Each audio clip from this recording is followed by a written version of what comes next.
Olá, tudo bem? Meu nome é Welton Soares Mendes, sou matemático e físico, mestrando em educação, especialista em matemática e física, docência superior, educação à distância, e trabalhei junto com vocês a disciplina 5.2, atividades teóricas, na pós-graduação de ensino da matemática para o ensino médio.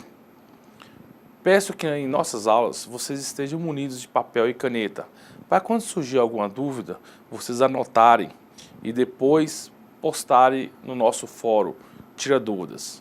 Já aproveitando a oportunidade para dizer que vai haver um fórum Tirar Dúvidas para cada uma de nossas aulas. Então poste as dúvidas no fórum pertinente à aula. E para que tenhamos um bom resultado, será necessário a dedicação de vocês nos estudos e atividades da sala virtual. Mas também é muito importante que vocês leiam todo o caderno didático. Vamos começar.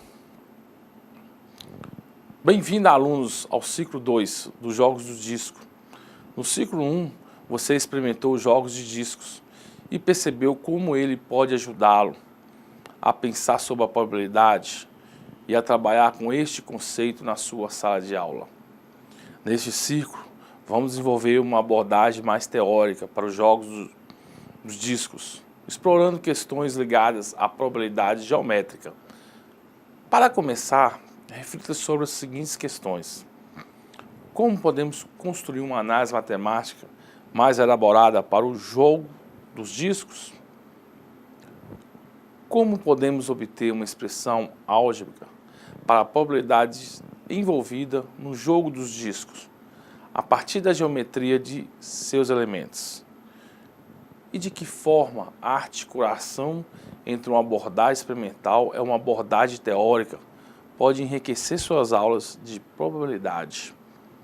O que há de novo nesse ciclo é que iremos determinar precisamente a probabilidade de um lançamento de ser favorável no jogo dos discos. Utilizando o conceito de probabilidade geométrica, você deve estar se perguntando por que fazer uma abordagem teórica se já resolvemos o problema experimentalmente? A abordagem teórica irá fornecer uma expressão exata para a função probabilidade e não estimada com método experimental.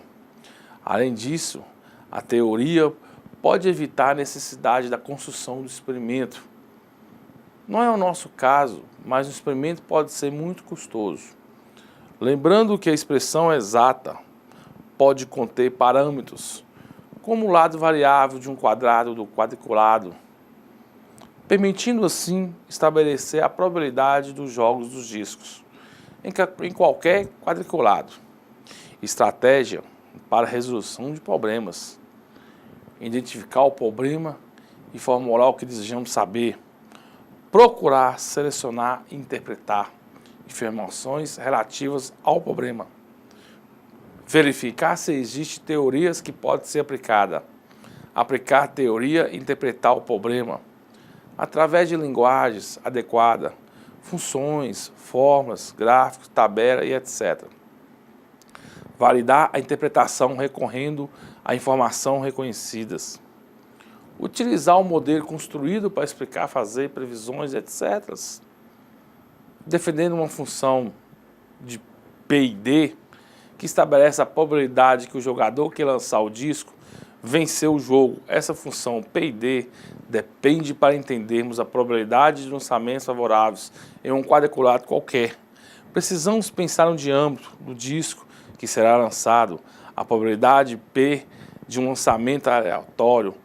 Se favorável é uma função de diâmetro D do disco que está sendo lançado e depende também do tamanho L dos quadrados do quadriculado. Indicaremos essa função probabilidade por P e D. O tamanho L, neste caso, funciona como parâmetro de função entre P e D. Uma informação obtida com os experimentos do ciclo 1 diz a respeito aos discos com diâmetros maiores ou iguais ao lado do quadrado do quadriculado. Discos com essas características nunca proporcionaram jogadas favoráveis em lançamento aleatórios, pois sempre tocarão as linhas do quadriculado. Um disco que foi lançado e está parando sobre um dos quadrados do quadriculado, pense no disco confirmado nesse quadrado. É todas as posições possíveis, tocando ou não as bordas do quadrado. Você consegue visualizar que a localização do centro de um disco confinado no quadrado determina a posição desse disco no quadrado. Em nossa abordagem teórica, podemos considerar que lançar um disco é um quadriculado é o mesmo que lançar um ponto, que o centro do disco em qualquer um dos quadrados do quadriculado para definir a probabilidade geométrica. Para discutirmos a relação entre geometria e probabilidade, vamos usar o conceito de probabilidade geométrica. Você já o conhece? Para entender esse conceito, vejamos o caso do meteoro, que cai na Terra e atinge a superfície do planeta, por representar como S em um ponto aleatório. Como sabemos que aproximadamente 3/4 da superfície da Terra é formada por oceanos, podemos estimar que a probabilidade desse meteorito cair em terra firme, superfície terrestre, é formada por terra firme sobre superfície total da Terra, 1/4. Com essa ideia, chegamos ao conceito de probabilidade geométrica. O conceito de probabilidade geométrica é um pouco trabalhado no ensino médio. Esse tema é muito importante para que ele se associe essa probabilidade e um conhecimento geométrico. Porém, o trabalho com probabilidade geométrica pode ser muito mais interessante para que os alunos associem estudos de probabilidades e conhecimentos geométricos. Considerando este conhecimento, você consegue deduzir qual seria a probabilidade geométrica de um lançamento favorável. Aplicando o conceito de probabilidade geométrica no jogo dos discos, para que 0 é menor que o diâmetro e diâmetro é menor que o comprimento. A região correspondente é um dos quadrados do lado, do quadriculado. E a região B corresponde ao interior quadrado menos o diâmetro. Ou seja, a região dos lançamentos favoráveis, quando o diâmetro é igual a 0, o disco é um ponto qualquer do interior do quadrado, de lado, que nesse caso corresponde a uma certa região. Podemos perceber que P e D pode também se tornar uma função quadrática. Esse tipo de função que trabalha em frequência no ensino médio.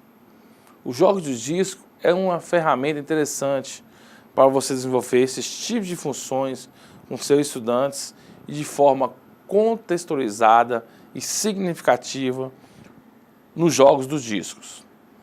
Temos uma função quadrática na variável D, ok? Observando essa imagem de sua experiência como professor, você já deve ter encontrado estudantes sem dificuldade de entender algum conteúdo de matemática, ou que até tenha desistido das aulas de matemática por falta de interesse. O estudante, de uma forma geral, tem a ideia de que a matemática não serve para muita coisa, pois muitas vezes a matemática que eles aprendem dificilmente se aplica no seu cotidiano. Essa aparentemente falta de conexão com frequência acaba causando desinteresse dos estudantes pela disciplina. Nossa intenção com essas abordagens foi estimular a reflexão do ensino médio da matemática e sobre a possibilidade de desenvolver atividades práticas contextualizadas para ensinar conceitos matemáticos diversos. Além disso, esperamos também que com essas atividades o estudante do ensino médio possa se sentir mais motivado para aprender matemática. Isso certamente poderá ampliar a percepção que ele tem sobre o mundo em que se vivem. Nos jogos dos discos, cuja sua base é a definição de probabilidade geométrica, onde que os estudantes irão lançar aleatoriamente CDs em pisos ladrilhados no chão da escola. A partir desse lançamento, irão estimar a probabilidade do CD parar inteiramente dentro de um ladrilho. Esse experimento é muito adequado, que apresenta o conceito de probabilidade em uma situação envolvendo geometria. Além disso, aprenderão também que a estimativa encontrada melhora com o aumento de um número lançado realizado conforme preconizar a lei dos grandes números. O objetivo geral desta aula é explorar o tema probabilidade. A partir de experimentos envolvendo o lançamento aleatório de disco enquadrado, com estas aulas, pretendemos também que os alunos aprofundem seu conhecimento sobre diferentes tipos de registro, sistematização de dados, tabelas e gráficos. Outra aula que posso citar é onde os estudantes irão lançar aleatoriamente discos de vários diâmetros e quadriculados, obtendo uma tabela de diâmetro versus probabilidade do lançamento favorável. A partir dessa tabela, poderão construir o ajuste de uma curva, uma aproximação de um gráfico de probabilidade em função do diâmetro e estudar a probabilidade desse fenômeno. Quer ver um exemplo? Vamos imaginar que um dia da festa na escola, na barraquinha dos formandos, um jogador pagaria R$1 para cada lançamento de disco, com 40% de chance de realizar uma jogada favorável. Se uma jogada não fosse favorável, os formandos lucrariam R$1. Caso contrário, os formandos pagariam o jogador R$2 de prêmio. Neste caso, qual será o provável lucro da classe de formandos se 500 discos fossem vendidos na festa? Se a classe conseguisse vender 15 discos a R$1, cada arrecadaria o princípio de R$500. Dessas R$500 jogadas, é provável que 40% delas seja favorável ao jogador. Ou seja, 40 dividido por 100 vezes 500, que é igual a 200 jogadas. Com isso, a classe vai ter que pagar R$400 de volta, já que quando o jogador ganha, ele recebe R$2. Assim, a turma de formandos ficaria com R$100 de lucro. Interessante, né? Para concluir esse jogo aí, você deve ter percebido o desafio dos jogos dos discos. É uma atividade capaz de estimular o estudante a realizar um trabalho investigativo muito interessante. Tal desafio é diferença de exercícios repetitivos e monótonos na medida em que valoriza a criatividade e a estratégia para a resolução dos problemas. Por isso, acreditamos que pode enriquecer seu trabalho, fazendo diferença em sua sala de aula. E com isso, aproveitando esses jogos, os discos, tem um modelo de distribuição, que é outro jogo interessante, que eu vou acompanhar a continuação do desenvolvimento do modelo matemático, onde tem um estudo teórico, os conceitos associados a este modelo logarítmico de progressão geométrica, de função exponencial e noção intuitiva de limite.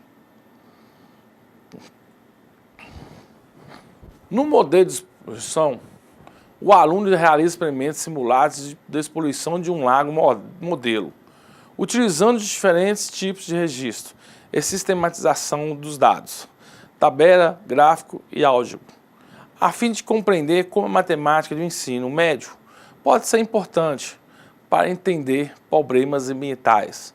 Através desse registro, pretendemos chegar à construção da fórmula, do termo geral de uma geometria e analisar o comportamento gráfico da mesma. Poderemos aprender também, neste modelo, caso a despoluição de um lago, sobre os conceitos matemáticos, com a progressão geométrica e o logaritmo, a partir de dados obtidos em uma experimentação prática que simula a despoluição de um lago e do processo de modelagem matemática. Esses conceitos serão abordados de forma íntegra e contextualizada. Assim, ela poderá perceber que quando trabalhamos deste modo, esses conceitos são ferramentas importantes e necessárias que contribuem para encontrarmos respostas para uma questão matemática que surge a partir de um problema concreto. E também este mesmo processo de experimentos práticos de despoluição de um lago se pode encontrar a relação entre funções exponenciais e progressões geométricas a partir de dados obtidos em uma experimentação prática, que estimula a despoluição de um lago e do processo de modelagem matemática. Esses conceitos são abordados de uma forma contextualizada, integrada. Junto com o que você está vendo no ciclo 1, que é a prática, com o ciclo 2, que é a teoria. Eu vou ajudar vocês na parte teórica, ok? E o ciclo 1 com a professora, a prática. Então, é muito importante você estar sincronizado nesses ciclos. Com isso, vamos estabelecer gráfico de função, correlação com outras formas de representações, expressões algébricas e tabelas. Ok? E com isso, encerramos o assunto dessa nossa videoaula sobre essa introdução do ciclo 2 nas atividades teóricas dos jogos de discos e da exposição do lago, do nosso curso da pós-graduação de ensino matemática para o ensino médio. Na teoria, esses 2 jogos. Eu espero que vocês tenham gostado e que tenham absorvido o que vimos aqui hoje. Deixarei fora e algumas atividades. Lembre-se de acessar a sala virtual, participar dos fóruns e postar suas dúvidas. E não se esqueça do estudo no caderno didáticos. Por enquanto é só, bons estudos e até a próxima.